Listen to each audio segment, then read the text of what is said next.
Finally आज मेरा जन्म हो गया। 9 महीने से मेरी माँ ने मुझे बहुत ही प्यार से संभाल कर रखा था।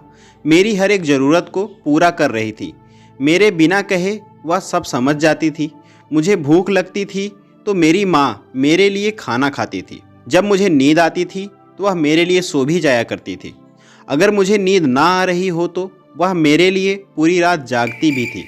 और जब मेरी खेलने की इच्छा होती तो मैं अपने हाथ पांव चलाता तो मेरी माँ समझ जाया करती थी और फिर मेरे साथ खेलने लगती।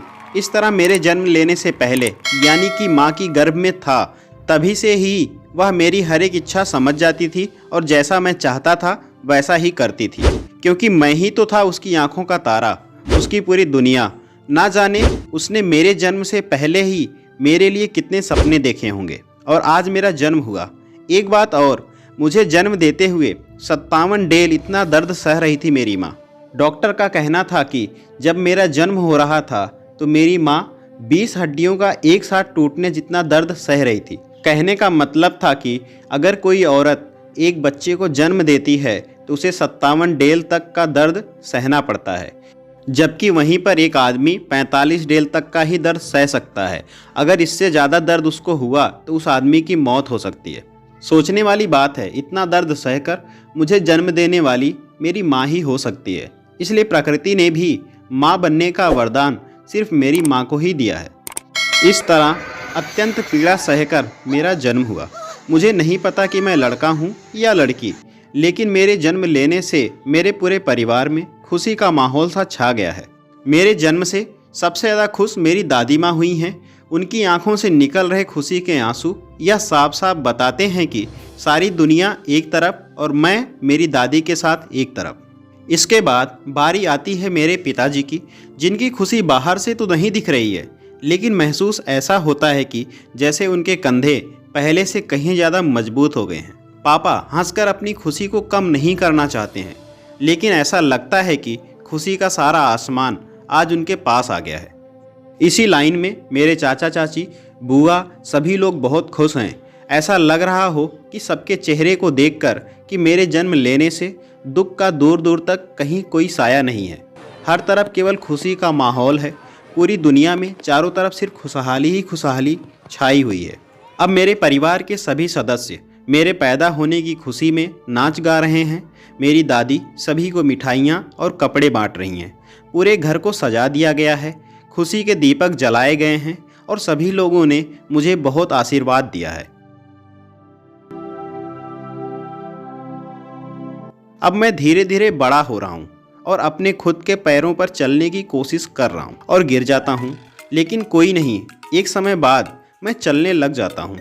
अभी मैं क्या कर रहा हूँ मुझे कुछ नहीं पता, बस कर रहा हूँ, क्योंकि मेरा दिमाग अभी उतना ज़्यादा विकसित नहीं है। इसको विकसित होने में 1 साल का लंबा समय लगेगा। तब तक मैं सब कुछ अपनी ही मर्जी से करता हूँ। जैसे ही मैं थोड़ा थोड़ा बातों को समझने लगा हूँ तब मुझे पापा स्कूल भेजते हैं, जहाँ पर मेरे जैसे और भी बच्चे होते हैं।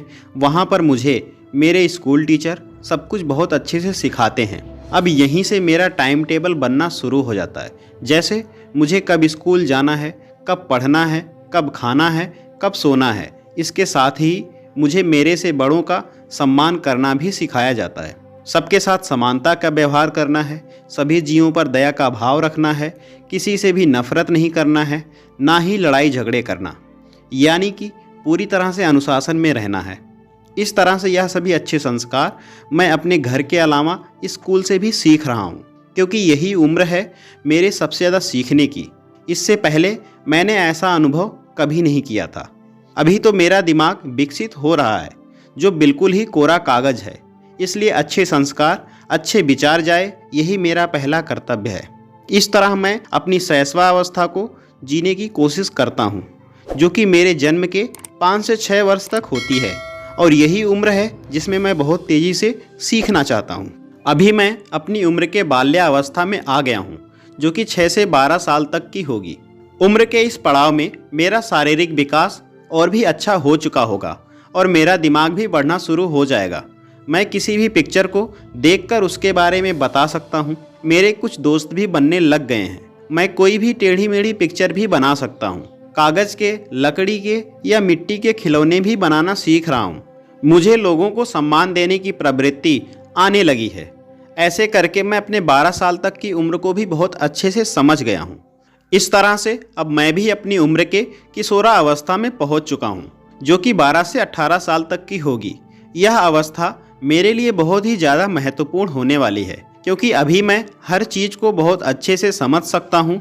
कुछ अच्छा होगा तो कुछ तकलीफ भी सहनी पड़ेगी मुझे इस अवस्था में, क्योंकि मैं अभी स्कूल से पास हो गया हूँ और अभी मैंने कॉलेज में एडमिशन ले लिया है और यह मेरी युवावस्था आ चुकी है, जो कि 18 से 25 साल तक होने वाली है।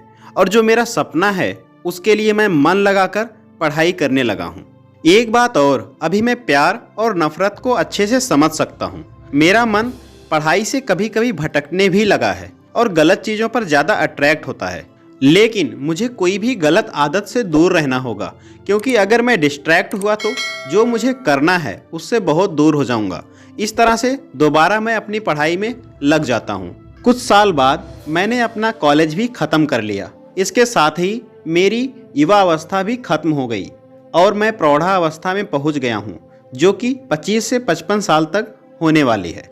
और अब मैं अपने गोल के लिए काम करने लगा हूँ।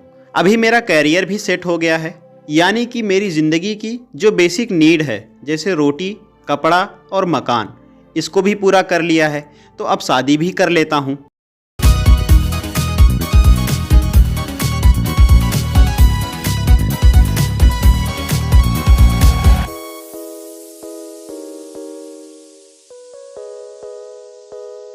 और शादी भी हो गई।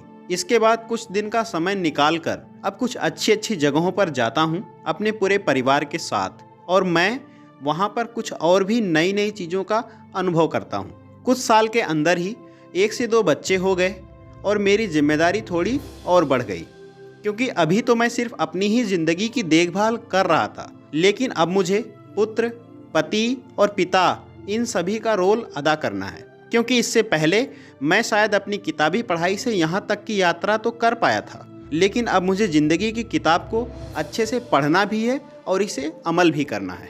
अब मुझे रिश्तों की क्या कदर होती है इसको समझने और निभाने का मौका मिलने वाला है। एक पुत्र बनकर उसका फ़र्ज, पति का फ़र्ज, भाई का फ़र्ज और पिता का क्या फ़र्ज है, यह सब इसी उम्र में ही निभाना है। और इसको निभाते वक्त अपने बड़ों का अनुभव और खुद का अनुभव भी काम आता है। और मैं पूरी कोशिश करता हूँ कि हर रिश्ते को जो कि मुझे इस प्रकृति ने दिए हैं उसको बहुत सफलतापूर्वक निभाऊं।